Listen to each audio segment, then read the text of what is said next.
Hello, everybody. I don't That's even know how to react to my that. Israel Adesanya impression. Anyways, we're not actually, not actually. Israel's got a fake American accent. Anyways, we are the Leg Kick Podcast. Coming at you -2.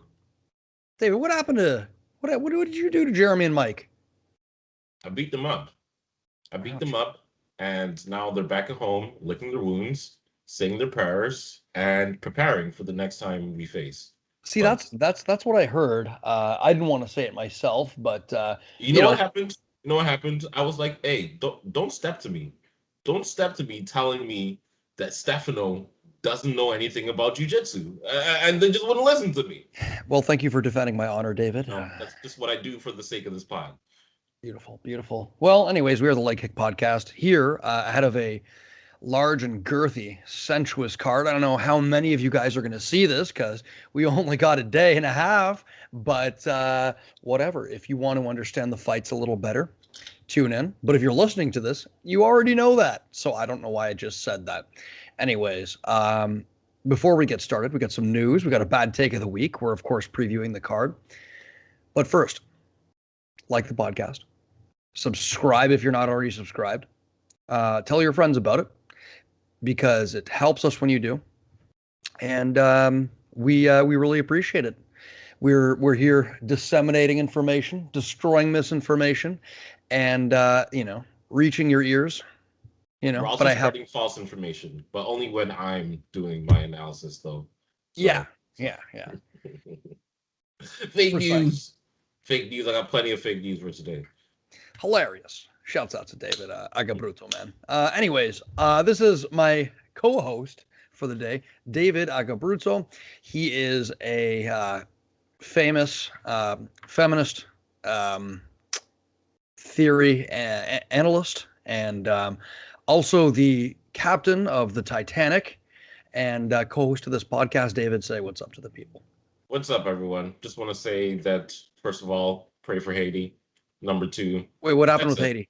Pardon? No, nothing. Just in general, man. And number two, all French politicians should be in jail. I'm joking. That second one was a joke, but Listen, yeah, I pray for was them. going to say the people of Haiti don't need any more awful, mis, terrible events thrown their way. No, Uh, no, th- no, they do those people have not. had enough, from the earthquakes to the colonialism, um, to Oven St. Preux not winning a title. I That mean, is funny. Wow, that is funny. but That is funny. at least they have Kate Renata and Lou Phelps, one of the best hip hop DJs and rappers of all time, originally from Haiti. So there you go. Ooh, Wyclef Jean? No, Kate Renata and Lou Phelps. They're Who's brothers. Lou Phelps? Kate Renata's brother. All right, okay. You don't know Kate Renata?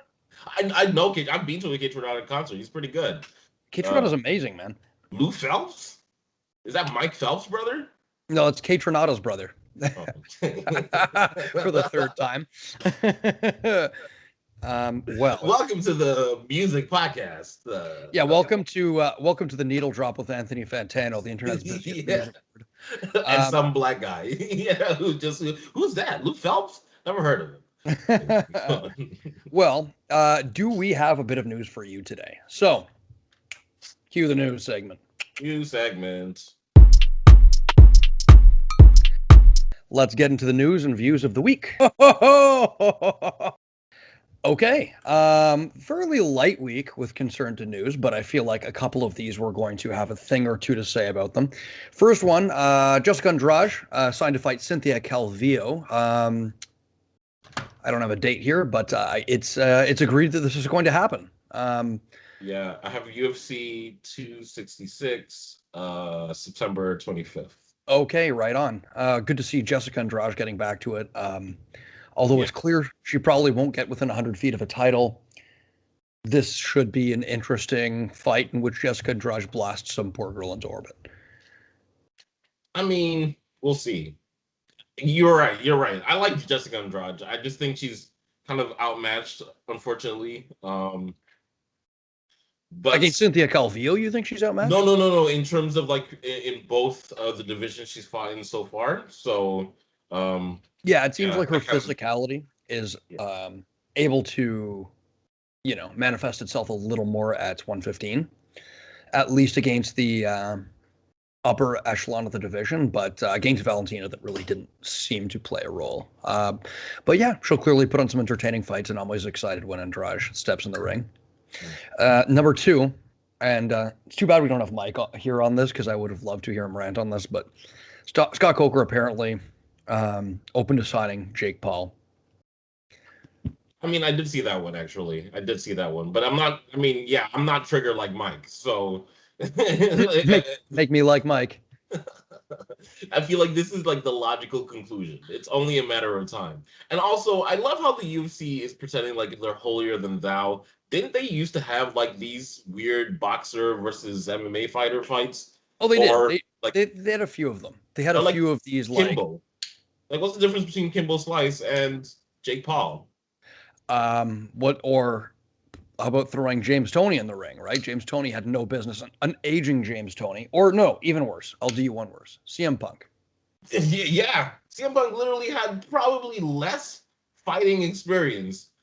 Yeah, man, I'm through being mad at this. Just let these guys do their thing, and if they can change the sport for good, all the better. Like I said, if they can bring some attention to fighter pay, Yeah, then I think it'll be of a net positive at the end of the day, even though I despise this experiment, which we'll be dealing with in our bad take segment later on. Speaking of fighter pay, next up, Dana White. Dana White. Dana White. Dana White can apparently shut down rumors of UFC fighters getting some kind of health care. All right. Well, I mean, they have a pending legal case, so I mean, UFC does? I think that makes sense that he would shut that down now because that would acknowledge that UFC fighters are employees of the UFC, and then all prior legal cases that have been arguing the same thing would now have justification. Contractors can receive healthcare benefits, though, can they not?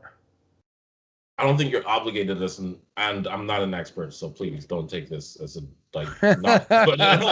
David, I'm not an expert, but here's my my unexpert opinion for 15 minutes. No, but I don't think organizations are obligated to pay contractors healthcare or to provide healthcare to contractors. They're not. I think it makes sense to in this case, but yeah, but it would be a goodwill gesture as opposed to then that's why they haven't done it because they're not legally required to. Well, it's true. It's just there was a rumor circulating around the rumor mill that this might happen, and Dana White shut it down this week. Yeah, no, but that's what I'm saying. But it makes sense why he would. If he does it, it's almost like a tacit acknowledgement of all of the class of fighters being, anyway, that's not gonna. But it's not surprising. It's not surprising. So next up, this one spun me for a bit of a loop. Alistair Overeem, word was that he was going officially announced his retirement. Turns out that's not the case. He signed with Glory Kickboxing. I mean, I don't know how I feel about it because, on the one hand, he's Alistair Overeem. Alex Star Overeem.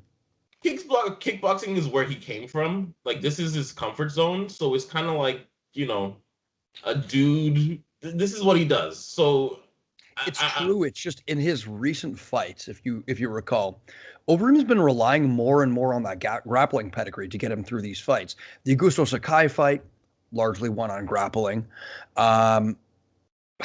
What else do we have here? I hear where you're coming from. His big win streak, Walteris fight, won on grappling, right? And he's always kind of employed, even in MMA, I guess you could say that high gloves defense, that crazy monkey defense, keeping his guard high, letting people flurry against him, which is a bit more effective in kickboxing. It's just, I don't know, man. I don't want to see the Reem take any more damage. I'm not as excited as I was to see him fight. I'm not clamoring for Overeem to get in there against Rico Verhoeven or Badr Hari at this stage of his career, No. I agree. I agree with that. And I just feel like it isn't 2009, 2007 anymore. We really need to let it go with Overeem. I don't think he's going to be the same dynamic striker he was when he was, younger. But at the same time, I get it. It's a legacy move, and they've kind of they paid him a nice sum. to do. Well, I would hope they paid him a nice sum to do this. So and they haven't even announced the fight. So for all you know, they might do the, with all due respect, Bellator 1FC, where they kind of give him a nice runway. Oh, To that's try. I would say that's more of a one move, kind of like, oh, we signed this person even though they're never really going to fight, a la Vitor Belfort, a la Misha Raymond Daniels. Raymond. Oh, wait, what do you mean? Raymond Daniels is with Bellator and he's fought plenty of times. But I mean, with all due respect, like, do you feel like they've really tested him with like the top levels of talent, or have they Oh no. Oh, fed you him? meant as far as setting up Overeem against lesser competition and putting on a Yeah, or showcase just like matchup. even Okay, guys I thought in I his get what you. age bracket kind of thing. You know what I mean? Guys who've been through similar wars, and like it kind of makes more sense as opposed to putting him with like the best guys in the division. Yeah, yeah, no, At of least right course. away.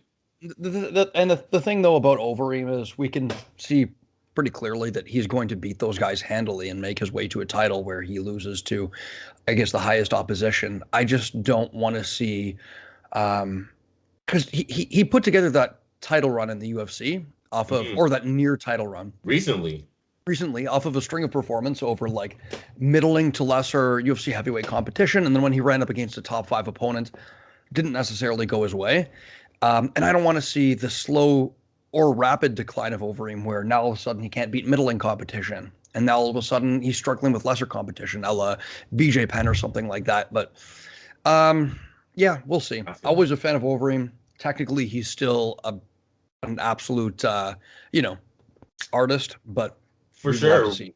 one of my favorite fighters of all time. And I might just be looking too deeply in this, but it's just one of those things. If you can imagine, this guy's been fighting since what, 13, 10 years old. Like, he's been fighting his entire life. So If here's you, an opportunity to do the thing that initially sparked the fighting bug yeah, again. So I mean, yeah. But and, I don't want to yeah, see, I don't want to see any damage, because yeah, one or two exactly. fights and like that's it, I would say. And finally, Um, we're not going to break these down, but just wanted to bring this to our audience's attention. There's actually a Bellator card going on Friday. And it's a pretty girthy one. It's a pretty decent one. Unfortunately, we're not going to go into too much depth breaking it down, but we have Douglas Lima versus Amasov, Paul Daly versus Jason Jackson, and Aaron Nice. Pico versus a gentleman named Lee, whose last name is Lee, who I'm not entirely familiar with, unfortunately. But yeah, it is a nice card. I will be sure to take a look at it and then I'll give you my thoughts on it on Sunday or Monday, depending on when we talk Yeah, about it.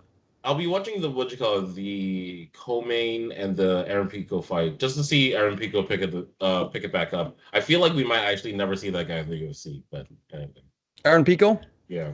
Yeah, probably not. Bellator definitely takes care of their fighters. And does a good job of slowly building them up, although Aaron Pico stumbled a bit as of late. But yeah, I suppose that does it for news, unless David, you have anything else? No, honestly, the biggest thing was Overeem, Overeem, um, joining Glory. I see here Anthony Pettis withdraws from PFL. Yeah, he's sick. Detailing this. Funny story. You remember Eric Wilson, friend of the show that we had on? Yes. So he actually, uh, what's the gentleman who was supposed to face Anthony Pettis? Uh, What's his name again? Sorry, give me a second. My research. Martinez, something along Yeah, those lines. Alexander Martinez. Alexander Martinez. Um, so he is a former training partner of Eric, actually, and Eric had some Interesting. good, very good things to say about him. I talked to him the other day. Cool. Big step up in competition in Anthony Pettis, and that's kind of the way these PFL tournaments work, where you kind of face everyone in like a round robin style and what they call their not playoffs, but their season, regular season. Good thing Mike and Jeremy aren't here, or we'd be spending an hour and a half talking about how Clarissa Shields is fighting next week. Um, That's funny. Don't get me wrong. I feel like we're gonna be talking about that next week. oh yeah, let's not even mention the name Clarissa Shields because we are just going to be bombarded um, with Clarissa Shields fandom as of next week. I swear to God, those guys are on the internet trying like, Clarissa Shields inspired anime. I feel like I need to fan go back and fiction. watch like her fights because yeah, I mean her accolades are impressive. There's no arguing her accolades. So I need to go back and actually watch her fights and see Oh, if what's to be excited about. I'm interested in it as well, and I'm excited. It's just that with those two guys, it's Clarissa Shields ad nauseum. You know, Jeremy does know she's not going to hear this and want to have sex with him, right? I think I'm not so sure. I'm not so sure. I think he's convinced. If we check Jeremy's DMs, Clarissa, are you there? Just so you know, I said some nice things about the podcast. They said you didn't have good jujitsu, but I stuck up for you. I stuck up for you, and I was just hoping you'd notice me. If not, it's perfectly okay. But I'll be here. You know. That's a pretty good Jeremy impression again for the millionth time. Yeah. Oh shit, where did I go? Where'd you go, David? Anyways, Clarissa, I've got some Miller Lite over here in my fridge. If you want to maybe come over and have a little drink. Yeah. Ooh, he's back. Really specific. I don't think Jeremy even. Wait, yeah, no, the sequels are straight edge. Don't do that. Don't do that. Don't put false narrative. Jeremy is straight edge. Mike ain't straight. I mean, Mike's straight edge. Jeremy Yeah, ain't straight. they're both straight edge. They're both Jeremy is not straight edge. Okay, we're not Jeremy talking will have about this a on the beer or pod. two with me Okay, if I let's move ask. on. Anyways, yeah. So that pretty much covers our news. Next up, fight Can I just say, recap. hold on. Is it me or has it been actually kind of slow the past like month for MMA news?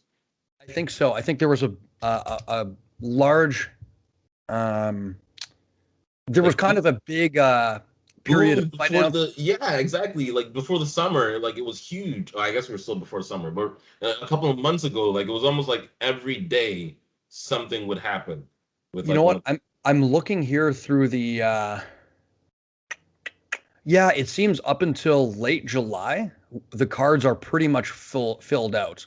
So that would make sense, right? We'll probably get a new stock of announcements coming up soon.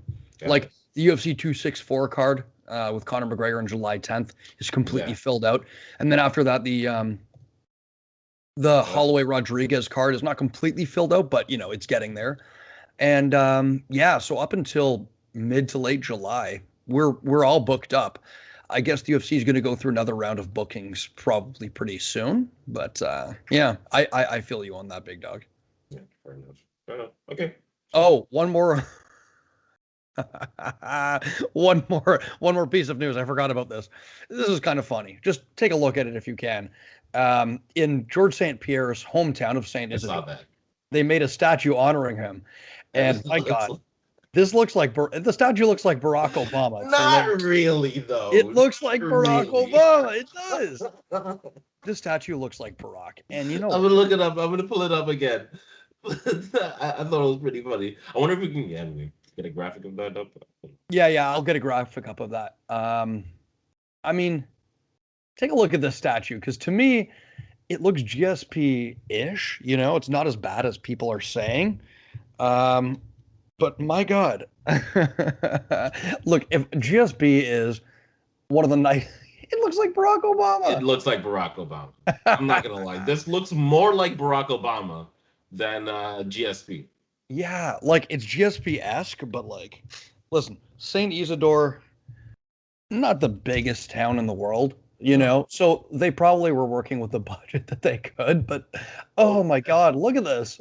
It looks like a young, jacked Barack. If you see George St. Pierre's face next to it, he's like, "You Yo, who mind did it? proud of Whatever. Yeah, who did that they you?" commission for this? Like, who's the artist?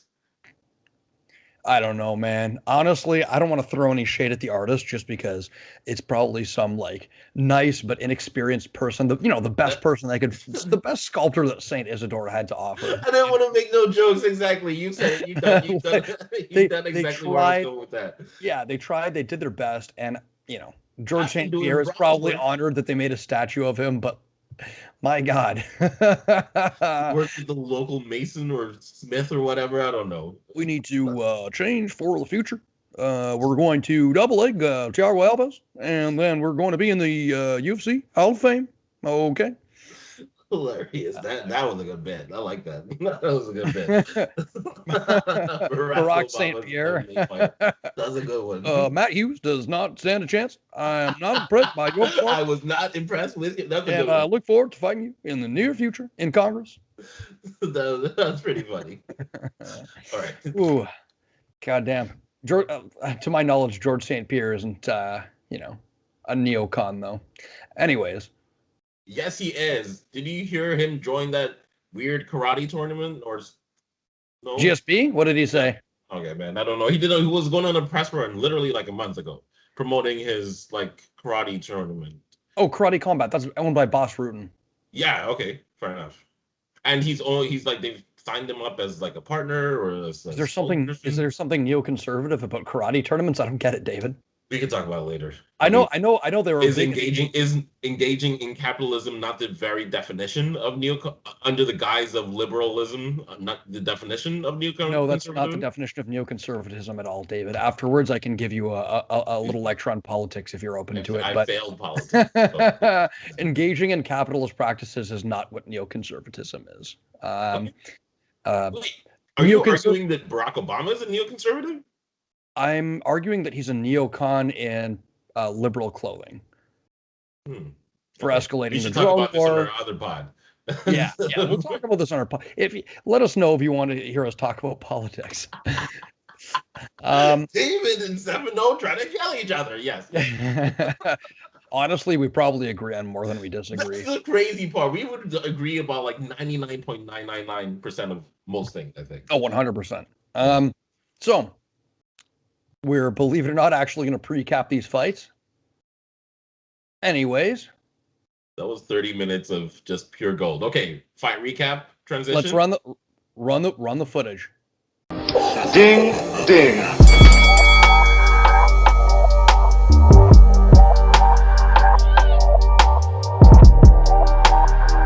Okay. Let's see. This card is one that I'm very excited for. There's some fights that are kind of, what's that? I said it's a decent card. It's a good card. Honestly, this might be the first time in UFC history that you have two title fights that are both rematches. To my knowledge, at least. That might go down in the history books. There's some fights that I'm very interested in. There's some fights that are kind of memey. There's some fights where, there's potential there, but overall, I think this card should shape up to be a very interesting one, based on the main and co-main event alone. So, Saturday, June 12th, Marvin Vettori will dethrone Israel Adesanya and become the first Italian-born champion in the UFC. Oh, you see, this is the Stefano and David kill each other podcast. It's the war, the electric war. It's on. Vai. Okay, first of all, seriously, how much of a chance do you give Marvin Vettori in this fight? Because I actually think like he does stand a pretty good chance. If I'm honest, I don't give him. If I'm completely honest, I don't give him that great of a chance, and I'll tell you why. Both of these fighters, I went back and I took a lot of notes and I watched some footage, quite a bit of footage actually. Taking notes. What's that? I knew I should have taken notes. Yeah. This is going to be on the exam too, David. I watched their rematch, right? Marvin did have some success. You could have even called, it was a split decision. You could have even called it for him. But, one judge did, David. Third round. Well, that judge was wrong because when was the last time you watched that fight? Because I watched it today. I literally watched it today, literally right before this podcast. There is no way that you third round was clearly for Vettori. What? Because he got the takedown? Well, because he had like 3 minutes of control time, yeah. Oh, man, I'm not okay, fine, sure. Sure, okay, let's call it that. Wasn't, you're out here acting like it was an absolute dismantling of Vettori for Adesanya. And it wasn't. It was a fight where he had to make adaptations within the fight. Right? It's a fight where he faced a very durable opponent who, at the time, Vettori, not the craftiest striking, but willing to walk through blows, not willing to shy away from Adesanya and, kept blasting him in the first round with that open side body kick, was baiting on feints left, right, and center, but found a way to get it to the cage and then to the mat. But his We're takedown didn't come from the cage. Like it came from the middle because what's his name? Adesanya was too busy dipping and sliding. Vettori Like pushed him up against the cage though. He shot in and he took him. Adesanya stood up, I believe, and then he took him down again against the cage. But it's neither here nor there. What I think, if I were to look at these two fighters and see who's improved more in their craft, honestly, Adesanya. Vettori's improvements have come from his ability to apply pressure. He, in his last fight against Kevin Holland, we saw that he can finish a double A up against the fence like no other. But he is a fighter who relies quite a bit on his physicality. And one of the things we saw in the Holland fight is that Holland, on that open side, right? Vettori being a southpaw, Holland being orthodox. Vettori beat him to the Holland beat him to the punch on the open side, like in that the first couple of rounds, nearly every time. Vettori was too slow to eat the counters. Sorry, to work his classic pullback, left cross, right hook counter into a double leg, which in the later rounds he started to hit as Holland slowed down and was able to force the grappling. Now this is going to be more difficult because Adesanya's ring craft is phenomenal. And I think Adesanya stands a very good chance of winning as long as he stays off the cage. Vettori, this is going to depend on how good of a ring cutter he is. And it's interesting because I think both of these fighters' best shots at winning come out of the open stance. So southpaw orthodox. Adesanya circling to the outside and just blasting Vettori. If he can beat him to the punch with those kicks, keep him constantly feinting and paralyze him with feints similar than he did with Paulo Costa. But for Vettori, that double right hand, he's going to, in the early rounds, he's going to have to eat a few punches, but he cannot concede ground because if he starts conceding ground and staring in the mirror and biting on feints, the fight's going to be downhill for him. So Vettori, unfortunately, he's going to have to fight with that lead hand. He's going to have to kick to the open side, and he's going to have to throw that double cross that he likes very much and push Adesanya up against the fence. And he's going to have to eat a few shots. He's durable, but who knows if that's going to be enough in this fight. David? I agree with pretty much. This is why I'm like, if we did have a David versus a David and Stefano trying to kill each other podcast, it would be us agreeing most of the time, ironically.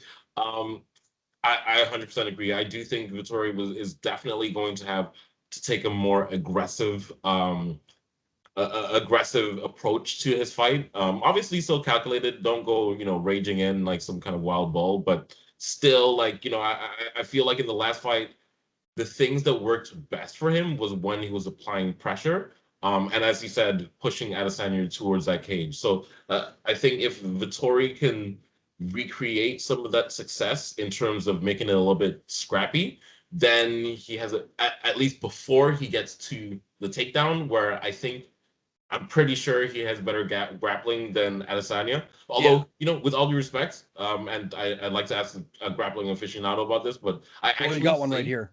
in their first fight, while Vettori did control, I actually didn't think like they were worlds apart in jiu-jitsu or in grappling exchanges. Not like the Yan versus like Adesanya fight where like it was clear Adesanya wasn't getting up. But I actually think Adesanya did a pretty decent job of scrambling to his feet, well, stuffing a few takedowns, first of all. But then eventually when he did get taken down deep, not deep, but in the third round, then he did a pretty decent job of at least getting to a point where he's face to face and clinching with Vettori as opposed to flat on his back, legs crossed, holding him in like a safe position. So, well, here's the thing with Vettori. His grappling, I've noticed, has improved substantially since that fight.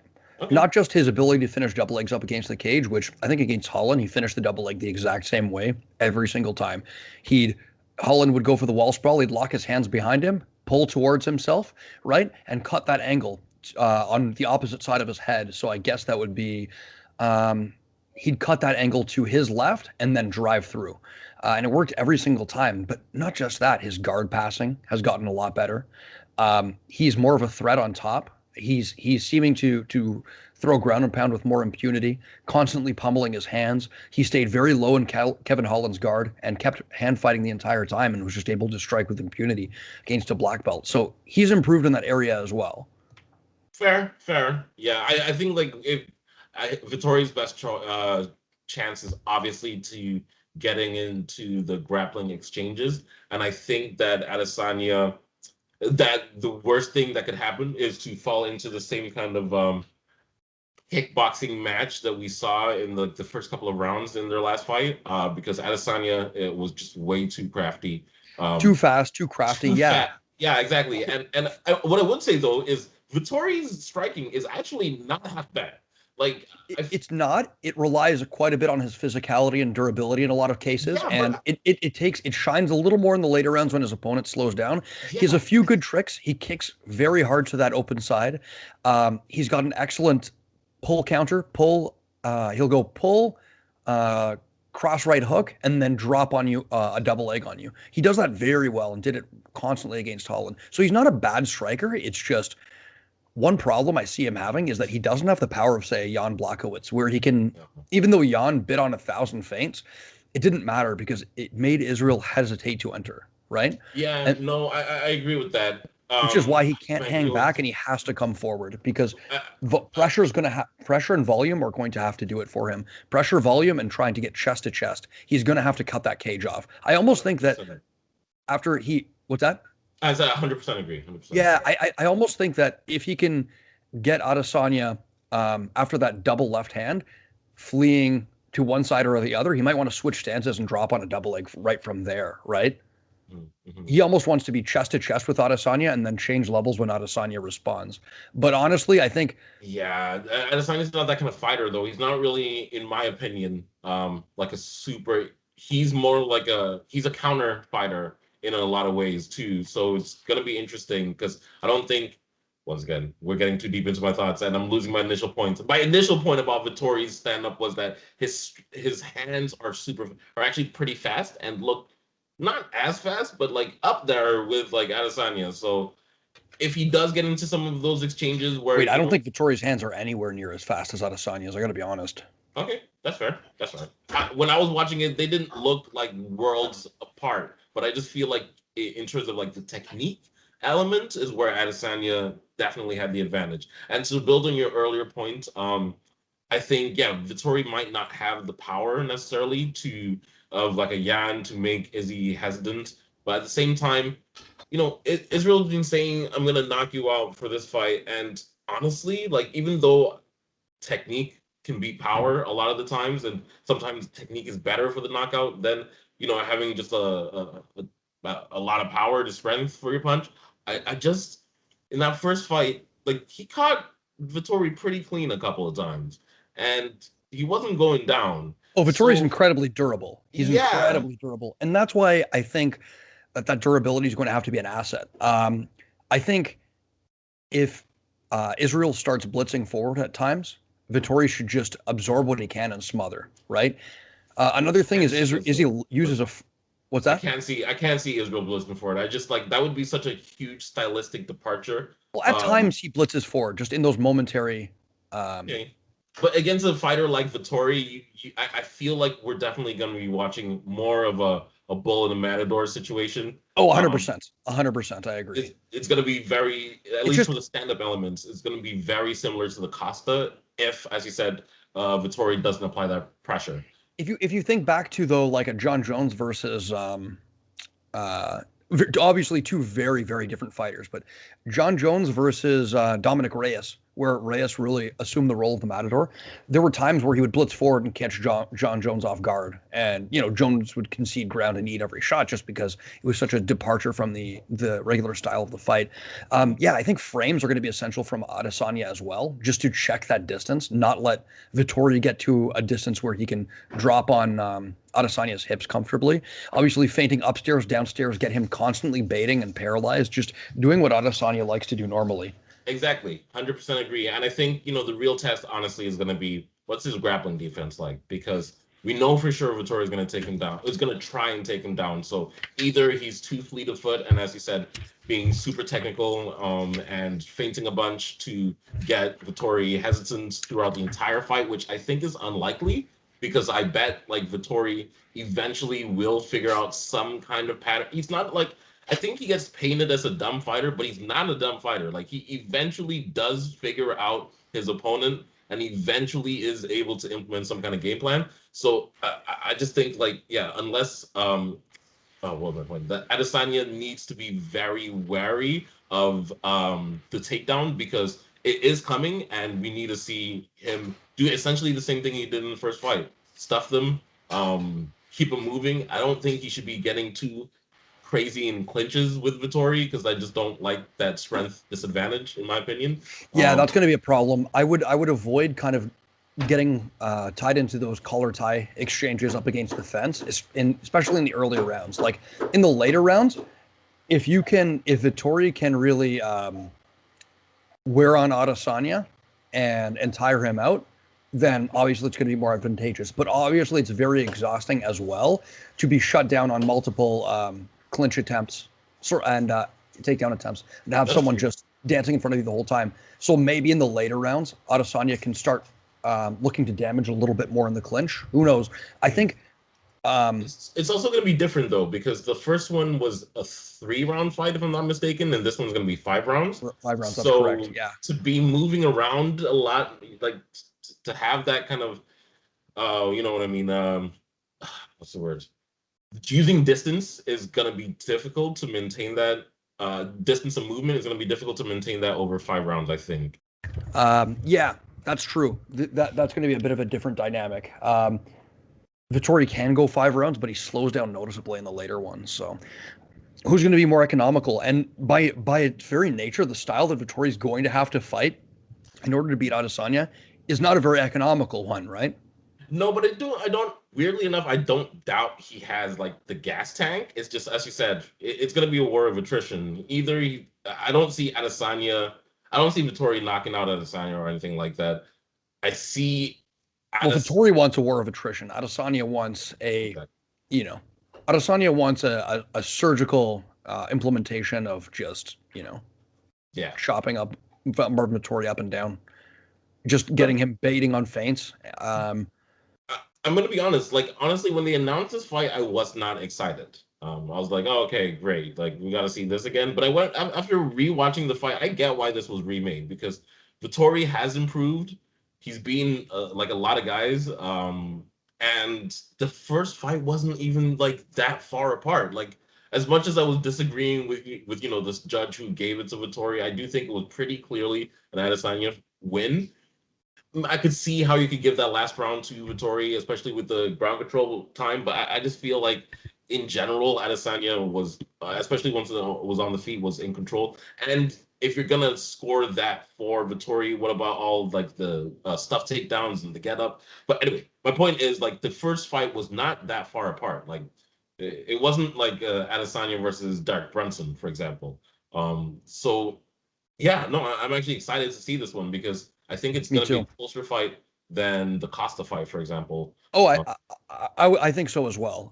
One thing I'd like to see Adesanya do in this fight, um, especially for somebody that's going to be leading forward, throwing those left hands constantly. I'd like to see knees into the open side, intercepting knees to really slow him down.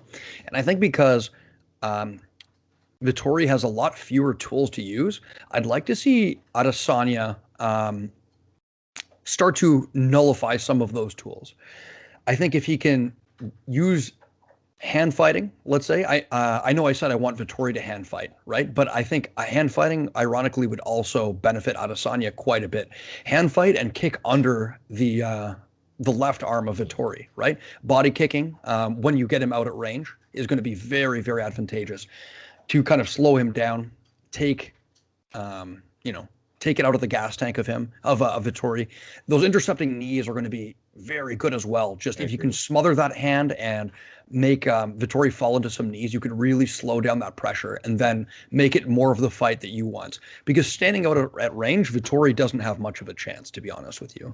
But if you can nullify that pressure and shut down his tools, then Yeah, honestly, yeah, no, I think, yeah, I completely agree. I think, yeah, if he can stop Vittori from crashing in on him through intercepting knees or even like some elbows, or as you said, just cutting the cage, just cutting, ring cutting, I think, or ring movement, I should say.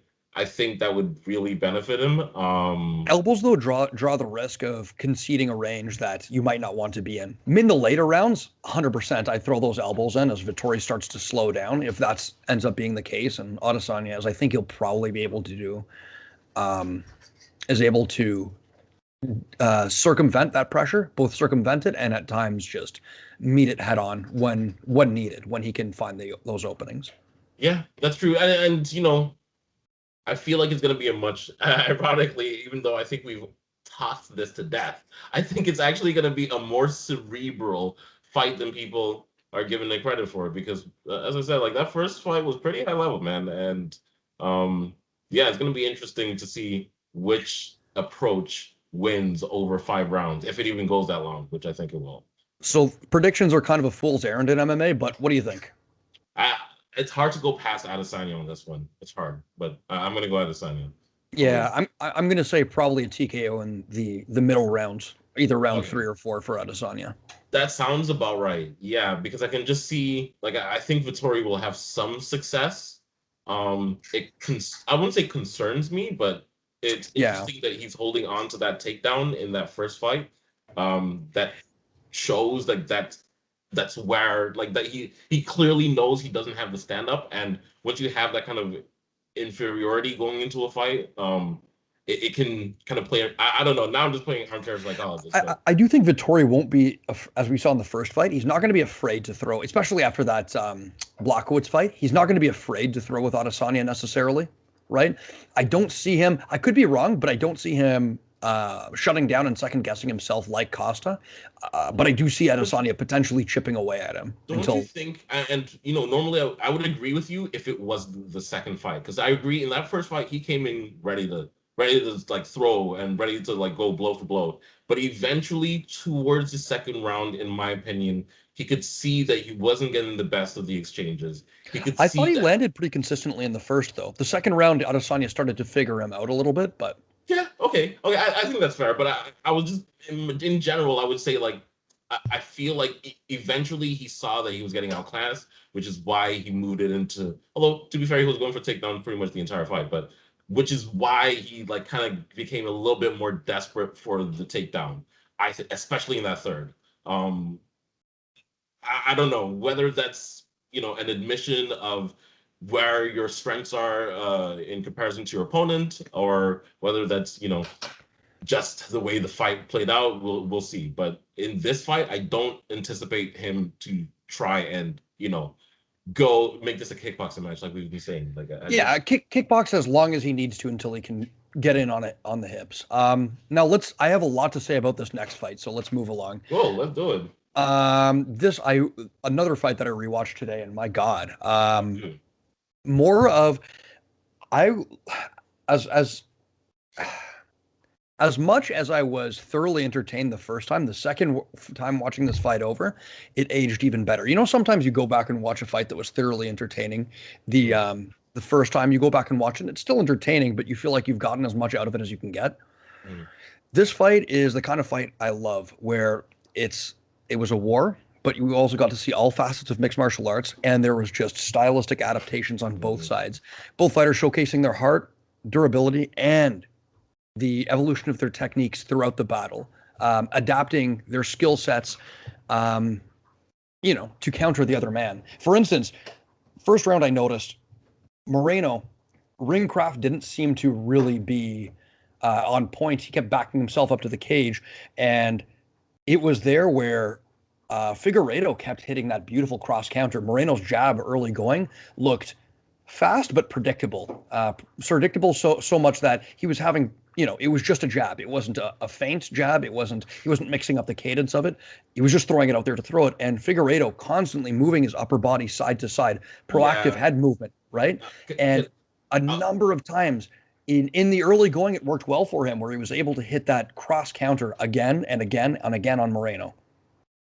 yeah, no, I just wanted to add, first of all, man, I love the points you brought up. Number one, is there a better fighter in the division? Probably not, but even in the UFC, stalking an opponent to the cage, like when an opponent is like backed up against the cage, is there a better fighter than Davison Figueredo when it comes to like boxing, and just landing a devastating blow? he's so explosive. Like, man, he'll literally like have you back as soon as your back touches the cage. Like he's jumping in with a lunging elbow. Like it was Oh really yeah, impressive. It was hit really that. impressive in that He first did fight. great work with those elbows. Moreno keeps a very high guard and he leans heavily on that front foot. So it seemed like a lot of the game plan was keep that head movement going, wait Mm. for the jab, and then once he got Moreno would swing and miss. Figueredo would just be inside throwing combinations with those shovel hooks, and he would And land 3 or 4 punches before Moreno could respond. Or, like you said, the elbow posting off of the guard and just post off of his hands and roll over into an elbow. Beautiful work done with that. I thought um, he he also could have did well. invested a lot more in the calf kick, specifically to counter the stance of Moreno, because Moreno's always heavy on that front leg. I think Moreno checked him and came back with an overhand right left hook in the third round, and after that, Figueredo kind of abandoned it altogether. But I would like to see more of that calf kick as a counter to the posture of Moreno. He also in like round 3 or 4 hit this beautiful slip the jab, paused for a second, and then just threw that uppercut as Moreno was leaned so far over. Mm. Early I on, also it seemed felt like Moreno was kind of like, sorry, go on, go on. go for it, man. Yeah, early on, it seemed like Moreno was really looking for that jab and to set up the left high kick, and neither were really working well for him. He had a lot of success in the middle rounds. I would say um, I thought Figueredo did a really good job in terms of ripping to the body throughout the fight, but Yes. especially in like the middle rounds as well, and just throughout the fight, he did a great job. It was not predictable, and he must. I'm not as technical in my analysis as you, but I'll just say he must hit so hard because you could tell like Moreno, even though it was keeping a good poker face, was like wearing some of those shots. Um, Yeah. what I would say is, yeah, man, Davidson Figueredo, his movement, that's the other point I wanted to make. His movement, his head movement was so interesting. And it must be such a nightmare to fight a dude like that. Just a caveat, I watched this fight because it was right before this podcast on 1.5 speed. So everything they were doing was just a little bit quicker than they actually did in real life. And to see Figueredo literally just like literally moving from side to side like he's like in a video game or something. Like it was actually perfect. Like his Yeah. trunk movement is so perfect He was that very disciplined with that trunk movement throughout the fight. It didn't it's stop in the later rounds. it I must be think, so hard to hit him. Like because like he's not just doing it for show like some fighters. I'm not gonna throw any names, but he's doing it and throwing weird shots from each angle, which once again like just like makes things a little bit more interesting when you're in boxing range with him. yeah. Now, one of the things, two of the adaptations that Moreno made that were very, very interesting.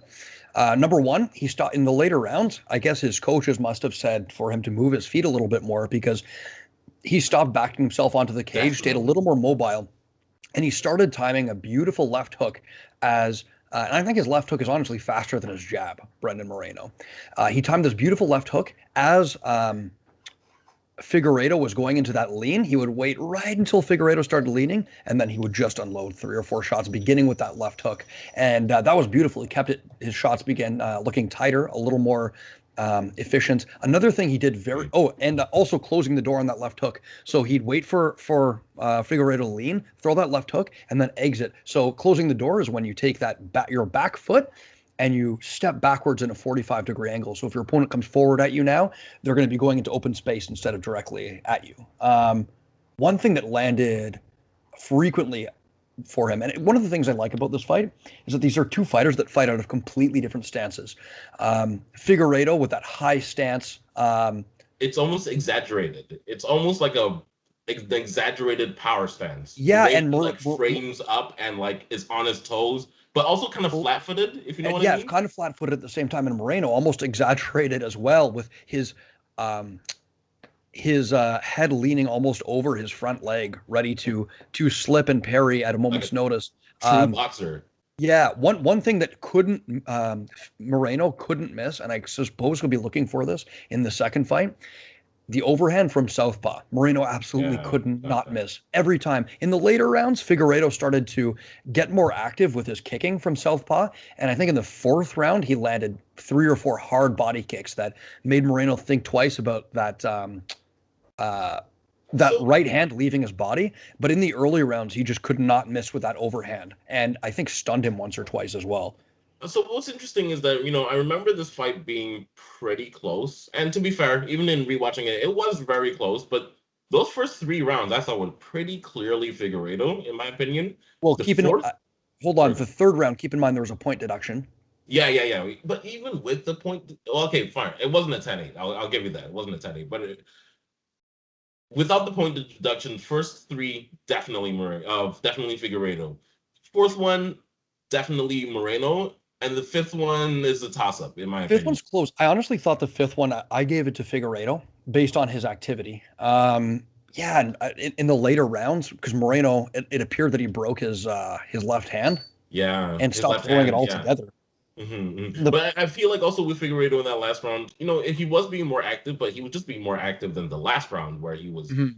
really inactive. I generally think he fatigued with Alders. He appeared to fatigue throughout the fight as the fight progressed. So maybe that's another thing that we need to watch out for. And you know what? Which is why I was expecting Figueredo to have a massive grappling advantage going into this. But you literally read my mind. I was going to ask you because that's the thing that interested me. It was on the feet. Figueredo probably had the advantage, which is interesting. But when it became a grappling match, I think Moreno had this one, honestly. yeah, and it was one of those cases where Moreno didn't necessarily put on a jiu-jitsu clinic, but he was able to secure those takedowns and hold top position for long enough and keep it scrambly enough to accrue control time. And one of the things he did very well was kind of crashing into Figueredo and taking advantage of that high posture. If And do you're you think? standing that tall, it's difficult for you to get down low and Yeah. prevent certain kinds of takedowns, to down block, right, to sprawl. He was crashing into Figueredo and securing a body lock, and I think two of his 3 takedowns came from a body lock. He'd body lock and then do like a Polish, where you trip your opponents over top of your knee. You step deep behind them and trip them over your knee, and it worked both times. And in mixed martial arts, you secure a takedown. If your opponent doesn't pop immediately back up, you've already eaten up a minute or 2 of the round generally. Mhm, mhm. And I was going to ask you because I feel like, do you think that the success of the takedowns? I think he might have. I'd have to. I can't believe I just rewatched this, but I'm pretty sure he landed one, if not in the first, then definitely the second. But he Yep. landed a takedown early.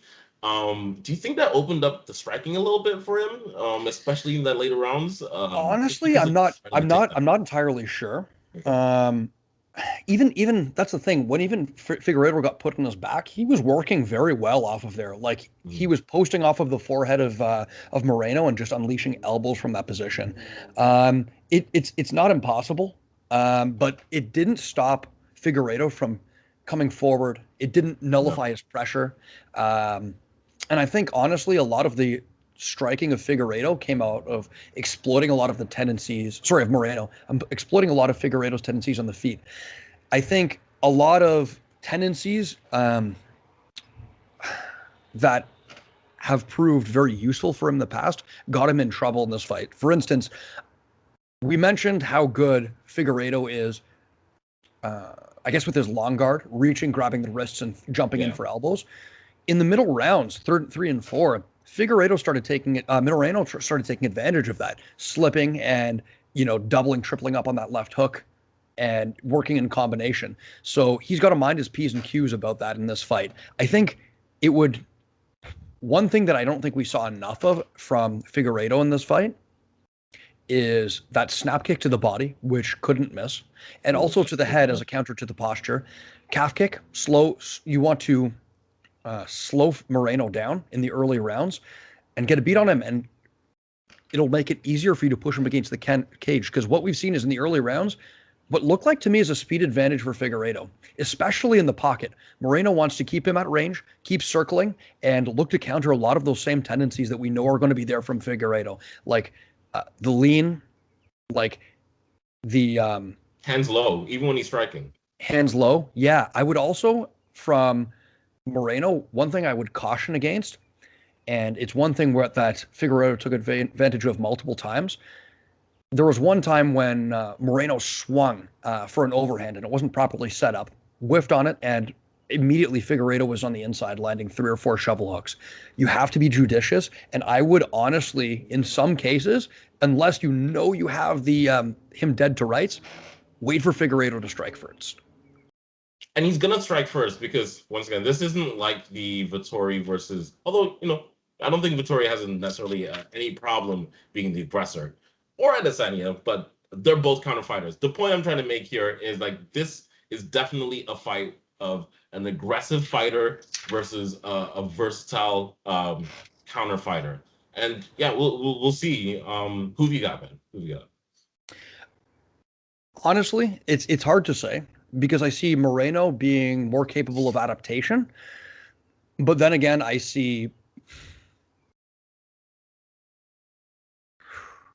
I'm going to go with Figueredo.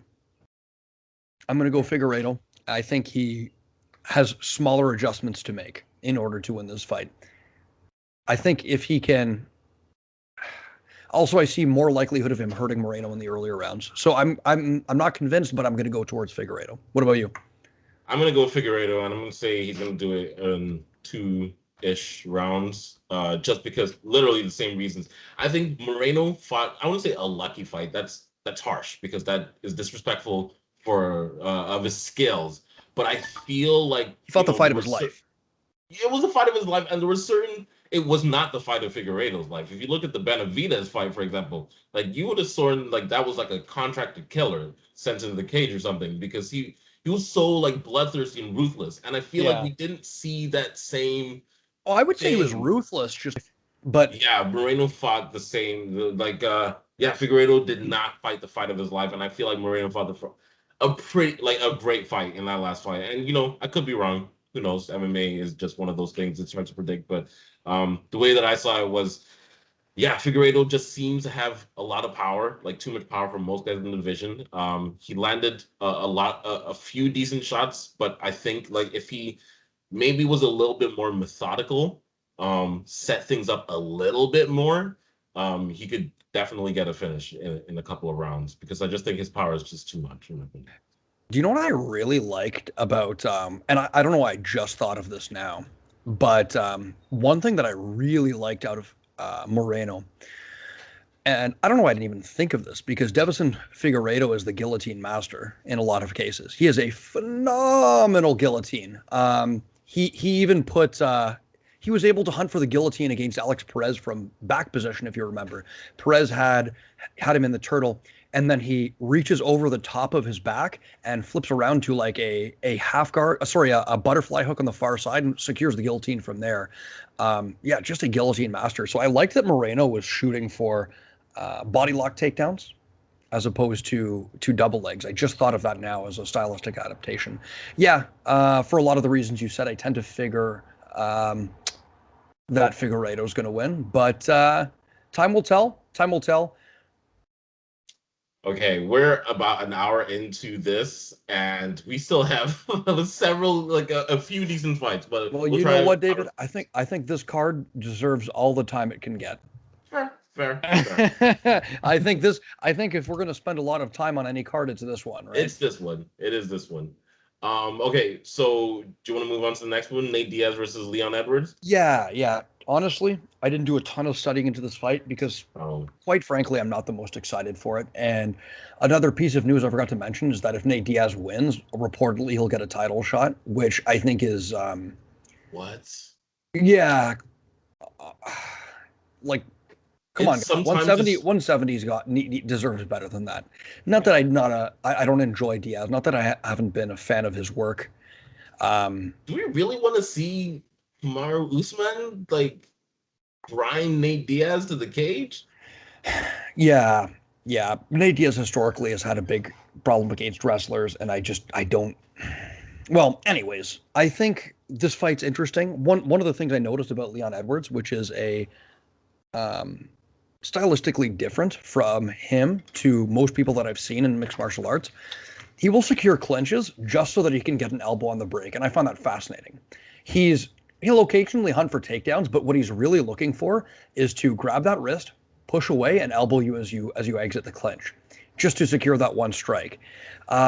Yeah, I mean, what's there to say except Edwards does a phenomenal job at drawing people out, baiting them into charging him and countering when once they finish that charge. He did it to Donald Cerrone beautifully. He's a master at smothering in clinches. He's phenomenal at controlling ranges. Um, Able to out grapple Gunnar Nelson. I mean, we will see. I think Nate Diaz is well in and over his head. Nate Diaz a good pressure fighter. I just I struggle to see him fighting well in the ranges. Leon Edwards, he's Is that about orthodox, am I 16? correct? Pardon? Is he orthodox or southpaw? I always forget. I think he might be Southpaw. Are you sure about that? Hold on, give me a second. No, he He's is. orthodox, Oh, right? he's Orthodox for sure. Yeah, yeah, that's what I thought. So yeah, Nate Diaz being southpaw, he made a couple of decent adaptations against Pettis to win that fight, like turning his I believe his lead leg was turned inside to prevent the open side body kick. That was interesting. Yeah, Diaz's footwork not phenomenal though. No, I see I see Edwards being able to secure the ranges he needs in winning this fight. yeah, I agree. I think Leon is. Yeah, he's a decent kickboxer. I wouldn't say he's like a flashy kickboxer at all. Not And I flashy, think but very methodical and yeah, effective and everything knows how looks to good. Like maximize his advantages very like well. there's no like slack or like fat on any of his like techniques or anything like that. He's definitely like well trained and you can tell like he lives inside of the gym. But at the same time, not even that same. But so I just feel like it's gonna be tough for Nick Diaz, who, with all due respect, while he's very efficient and not efficient, effective with his boxing, I don't think he would be on the top of many people's technique list. Um, and I actually rewatched the Sergio Pettis fight, and what really stuck Anthony out to Pettis. me, Anthony Pettis, not Sergio Pettis, Anthony Pettis. What really stuck out to me is, first of all, that front leg thing you were saying was actually almost like a counter to Pettis's Taekwondo-ish style, and Mhm. I feel like that spoke to the intelligence and the experience of fighting that Nate Diaz has, because he knows he's up against a fighter who's going to fight a specific style, and he's, as you said, adapting his style to kind of counter some of those parts. But he didn't really commit to it. Let's be honest. And I feel like with all due respect, there's some defensive, I wouldn't say deficiencies that are that can be in his game that I feel like Leon Edwards would be great in kind of in taking advantage of. For example, clinching. Like Leon Edwards, as you said, clinching. That's what Leon Edwards does. He loves grappling. He loves like being up against the Yeah, cage, and so does Nate Diaz. But Diaz is quite good in the clinch. He does good use of walking people to the fence. He did this quite a bit against McGregor, walking him to the fence, getting his head underneath McGregor's head to free his McGregor hands, fight and was then like banging the 5 years ago, though. Like, I mean, we're talking Yeah. about a Nate Diaz of like long. I wouldn't say long gone, but just like I don't feel like the McGregor fight is a good reflection of the Nate Diaz that's going to be showing up on Saturday. With all due respect. No, yeah, it's years removed and plenty of damage added to it. Next up, we have Demian and Maia versus Belal Muhammad.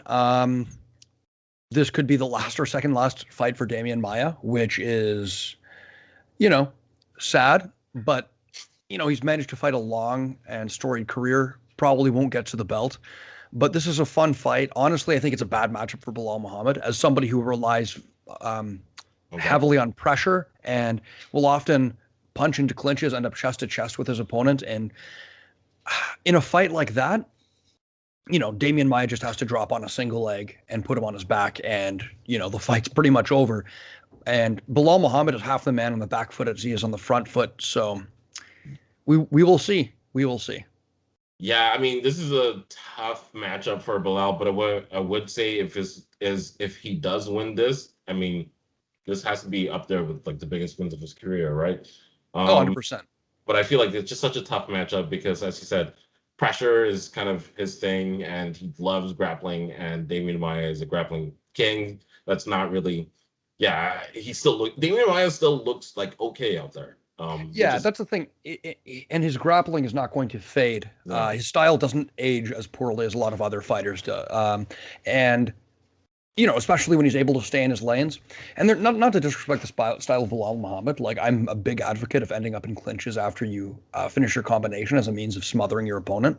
But yeah, I just feel as if Damian Maia is going to be able to get this one to the mat as a result of that. Even against Diego Lima, when he wasn't able to secure takedowns and was beating him up on the feet, what we saw was multiple failed takedowns, but the end result was that Diego Lima wasn't able to answer back afterwards. And then against Leon Edwards, we saw him try to circle the cage, and Leon Edwards just ate him up from those ranges. Paul Craig versus Jamal Hill. Love this fight. Love this fight. Why are they doing this? But I love this fight. Yeah. Like, I mean, what do you mean, why are they doing this? Because they're burning one of the more, prominent. Oh my goodness, I'm thinking too many words. They're burning a potential, contender in the division in this fight, in my opinion. Paul Craig, I wouldn't say has future champion, but he's definitely a future contender because his jiu-jitsu is just so good for the light heavyweight division that, like, I feel like he poses a lot of problems. And Good Jamal Hill is not great striking. I mean, the gentleman fought Shogun to a draw in 2019. But his jiu-jitsu is so good, though. His triangle, don't do that. Paul Craig, he's Scottish, man. You were doing a Scottish accent in the beginning of this podcast, and now you're not even going to represent the Scots? Aye, laddie. He's a Highlander. He's a Highlander. Yeah, and moving on, we're going to just quickly touch on a very interesting prelim headliner in Brad Riddell versus Drew Dober. This will be a brawl, and I am excited for it. Rematch versus Eric Anders and Darren Stewart. Love it. Lauren Murphy versus Joanne Calderwood on the prelims for who's going to get beat up by Valentina next. Evloev versus Dawudo in a very interesting fight. Yo, when is Dawudo going to not be on the undercard? I want to know. Honestly. And his opponent, Evloev, is a phenomenal boxer and somebody who I think is very underrated as well and isn't getting the shine that he deserves. Chase Hooper also on the undercard. Hooper, yes. Let's go. And then a heavyweight curtain jerker, Carlos Felipe versus Jake Collier. That's about all I have to say about that. Let's do the bad take of the week segment. Unless you have anything else to say about that card. Nothing to say about that. Well, we will talk about, we will recap that card probably Sunday or Monday, so stay tuned. But we do have a bad take of the week segment, David. Bad take it away. Bad take. Did you say bad take it away? Yes, I did. Yes, I preloaded that one. I'm not gonna lie. That is, wow. That was flaccid. Michael Venom Pedro has zero jiu-jitsu, or someone just zero jiu-jitsu. Guys rolling around like homosexuals on the ground. When did you see bogus decisions like this in the UFC? It's called wrestling, sumo-style wrestling.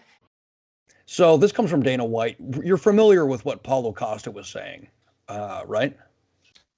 About him not being paid enough, which is why he withdrew from his recent fight with Jared Cannonier after seeing what Jake Paul was making, something like that, right? Exactly. And Dana White came out with this awful take.